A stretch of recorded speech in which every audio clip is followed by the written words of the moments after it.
All right, friends, get your seatbelts on because we're going to talk about something today that's really a long subject. Oh, we have hours of material. I mean, because it's been around forever. Yeah. Sex for men and women and the needs and God, I don't even know how to title this, but sex is crazy. Sex is whack. Sex makes you crazy. Sex makes you crazy on whack. I don't know. On crack. Well, there's a phenomenon that happens with women that don't have sex, and women that aren't having sex want sex. Women that have a lot of sex don't want it. It's a weird thing, and I've seen it in my practice. Yeah. So, yeah, there's married sex, and then there's dating sex, and there's anonymous sex. I mean, yeah, sex is interesting. So when does it become dull and less exciting for both men and women? I think then there's no variety, when it's a little bit of repetitive. See, I think, too, that it becomes that way, at least from a woman's point of view, when the relationship starts to go south. So it doesn't necessarily mean like, oh, he's not touching me in a way that I like anymore. Maybe he's rude as hell to her, or maybe he's not helping out, cleaning the house or with the kids. And maybe she's not doing, some things that would be helpful in his life or whatever. Yeah.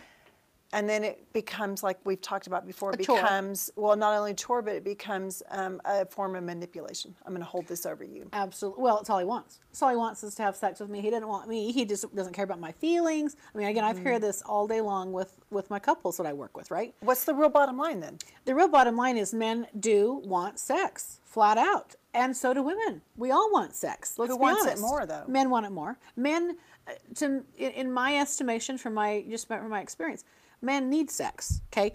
It is an identity for them. And it also is, it's distracting, okay? They are built up. Look, semen does build up. And what I try and help women understand is the only time women really get there's a buildup of a fluid that needs to be released is when they're breastfeeding. Like if you don't breastfeed, if you don't breastfeed, you don't express that milk, guess what's going to happen? It's just going to come out. It's coming out. You're going to take a shower, and there you go. Well, and I kind of think men go through that. I think that if they aren't expressing that, then it's going to come out. They're going to wet dream or something like that. But it is a constant distraction. And as men age, their testosterone is lower, so they don't have that chronic need for release. I feel bad for young guys. It is a constant distraction. It's like, oh, here we go again. And for a young couple, look, I've heard time and time again how she's saying, oh my gosh, it's never going to be enough for him. And she's right. It's not going to probably be enough because men have this ability to keep going. So how do you deal with that? How do you handle that? Well, first of all, you've got to negotiate sex. Sex is something, why get married if you're not going to have sex? Why be in a monogamous relationship if you're not going to be able to meet each other's needs? What is the expectation? What is the need? What does a wife mean to him? What does a wife mean to you? What does a husband mean to you? What does a husband mean to him? I mean, we need to role identify here what we're doing. This is a contract. This is an agreement. But if you're going to get married and you're the only person you're going to have sex with is right here. And they say no, what are you going to do? Well, then I'll tell you, men get really, really upset and angry because they feel controlled by that. And then they do, I will be nice to her. I do the honeydews. I'm shopping for her. I'm buying her flowers. It's a chronic, process of, will I get laid tonight? Will I get laid tonight? And here's the problem with that is when women sense, you're only doing that because you want to have sex, then all of a sudden while maybe that's the motive and there's still love behind those actions, but they don't know that. She's going to shoot it down. Well, but why is she shooting it down? Okay. Because she feels used. She might feel a little used, and it's also a little bit of power base. Look, he needs her. He needs her, and because if he doesn't have her, what's he going to do? He's taking care of himself, which is, at some point boring, probably. He's going to look at porn. He's going to cheat. He's put in a situation that he's going to have to decide my needs matter, or I have to sacrifice my needs because she doesn't feel like it, or we're in a fight again tonight. Whatever, but it really does put him in a compromising position for himself. He's either going to have to break his honor as a man, or he's going to suck it up for the team. Yeah. Relationships are hard, and this isn't just in sex. This is in a lot of different areas too. Well, here's my take on young couples, right? If you live in a culture where sex is not talked about because it's a bad thing, and you don't have sex until you're married because it's a bad thing. And that's in our world, y'all. Yeah, and then all of a sudden you've got a young couple and they're getting married and no one talks to them about it. Guess what? So honeymoon night, the guy's going to come at her being in his He can. animalistic ways because that's all he knows, right? And the girl has no idea, A, what to expect, and B, how to please him, and he doesn't know how to please her. Nobody talks about it. She ends up hating sex. He wants more of it. There's frustrations. No one says a word, and there you have it. Well, and then there's even something a little far worse than that. I don't want to like dissuade you, but hypothetical, there is abuse in her past or his past. But what if there's abuse in her past that she wasn't, that she was taken advantage of when she was younger? And what is sex really to her? Because that would be painful, that was not pleasant, that was awkward, it was uncomfortable, and it physically hurt. So now what does she think sex is? But what do you do? I mean, and that bleeds into the marriage. That's tragic. But I would, let's just take on a different note for just people in general. Because I don't think, and I'm not a therapist, Camille, but I don't think people talk about their needs. I don't think people go, I like this or I don't like, it's not something you talk about. I mean, how many people have sex with the lights off because they don't want to, don't look at me and I don't want to look at you and don't make a sound and, don't do any of that kind of stuff because it's uncomfortable. Right. How do you get to the point where things are okay? A lot of it is experience and courage, risk-taking. And young couples, I do a lot of premarital counseling, and I will sit there and I'll say, okay, and I'll bring it all out. I'm talking about anal intercourse. I'm talking about 69. I'm talking about and it might make them blush, but I feel like if I don't lay it on the table, they're not even going to ever discuss it amongst themselves. No, they won't. And they're not going to ask mom. I think there was a trivia sex game. And that was probably a good idea. I thought that was a good idea, where they can kind of talk about different things. Would you do this? Would you do that? There has to be some way of breaking that ice for young couples. But when we're talking about later in life sex, what I would love to help people do is not make sex the war zone. Like that territory is off limits. You don't get to drag the bedroom into those things, right? Right. Because women do withhold sex. That is stereotype. But men will do things too to get even. Mm-hmm.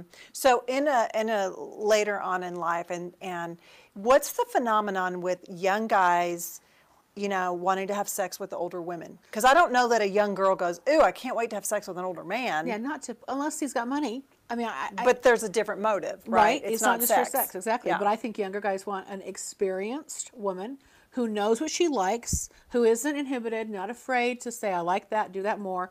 It's the experience of it, because he's going to get a more gratified partner. She's actually happy to do it. She's teaching him how to be more... expressive. Not only that, but to be more confident with other partners. Yeah. So she's and really he knows he's getting going to used. There's no game. See, I'll tell you, it's the game is taken away. You see that? And there's probably no expectation, right? Because of the age difference. And please know I'm not talking about myself. Yeah, no expectation for a future relationship, but there is his expectation is, I'm going to have a good time. Right. And somewhere along the line, so is she. There's been a movie or 2 or 12 about this whole fantasy. And so probably the young guy is like, oh, they're going to be life-changing. That's right. And she's looking at it probably like... is. And she's looking at it like, oh my gosh, I'm still desirable. Yes. Even though everything's hanging and sagging all over the floor, I'm still desirable. I still got it. Yeah. But sex is a big deal. And I look at what's happening in our world right now with all of the allegations coming out and people, I have to wonder what causes this kind of pathology. And, I don't know at all. I just look and I think, there's got to be some sort of suppression in their past where it was taboo. And again, aren't we in a world where, at least in America, things are taboo and we're not supposed to, or if we're married, we can't. How do we deal with our own sexual desires and our own kinks? I don't know that things are so taboo right now, though. Meaning, well, it's taboo to have an affair. It's taboo. to have... that. Yeah. But I'm talking about. But by the way, that's what's exciting. This is what I'm saying is, we're in a culture where you can only have it this way with one person, and it's safer that way. It's healthier that way. I agree with that. But what causes desire and what's exciting for people is that it's new, it's taboo, we're not supposed to do it. If I say don't drink, you're going to be like, I want to. What's so crazy about drinking? I want to try that. You're going to see that little umbrella and you're going to be like, oh. Exactly. What do you think? I mean, what do you think about social media now? Because it seems like, you don't actually have to go and have a physical contact with somebody to get. That's right. A desire met, so to say. Oh my gosh, yeah. Well, social media, pornography, it is a few clicks away, and even having a conversation with someone on, those instant chat things or whatever, there is someone right there on the other end of the phone that's willing.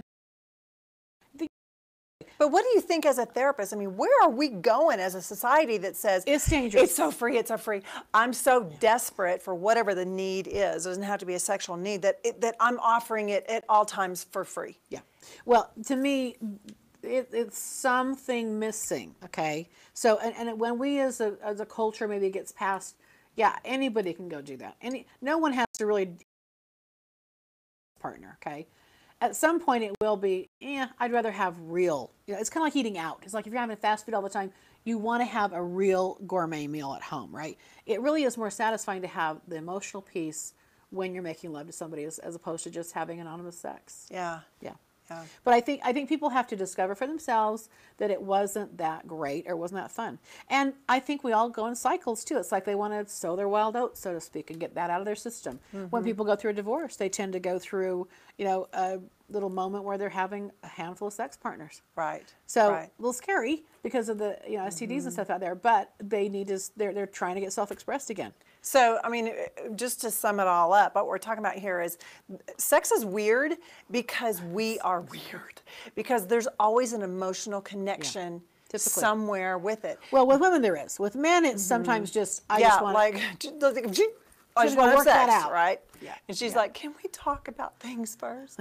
He's like, what do we have to talk about? We'll talk later. Yeah. Did y'all learn something? No? Well, Yes? subjects that make people crazy is politics and sex. We're not going to get into politics at all, but sex is... We will talk about that. And I will say one more thing about sex. It isn't necessarily... It's not bad. Sex isn't bad. And you can probably have exactly what you want if you're willing to talk about it and be straight about it. So my motto is tell the truth faster. Get your real desires and what you really want out so that you and your partner can have a lot of fun together. And you know what? I'm sorry. I can't end it. I got something to say. Well, say it then. Say it. Came to me. Women, you know what? It doesn't matter what your body type is. It No. doesn't matter what your weight or your age is. No. Sexy is starting here. It's right. not what you wear. Yeah. Which men are visual. I get that, but I promise you this. Well, we're not. We're If not you visual. had a sexy attitude, Yeah. and they picked up on that, it doesn't matter what you're wearing, because what's he going to do? He's going to take those clothes off fast anyway. That's right. So it is, Todd, are you listening? Look at Todd, he's like, his head goes, yep, that's true, squirrel. Get it in your head that you are desirable. Why? Because of all the many things that you offer. Yeah. Not because of what your body offers, but because of who you are. That's right. That is how you become sexy. It's not what you buy. It's not No, not your what you wear. lipstick. It's not how big your boobies are. It's who you are. And when you have that confidence, they're going to be attracted to that. Yep, that's right. Well, and figure out what you like. What makes you feel good. And ask for that. That's what's critical is both of you need to be enjoying yourselves. Yeah. Yeah. It's not a punishment. It's a pleasure.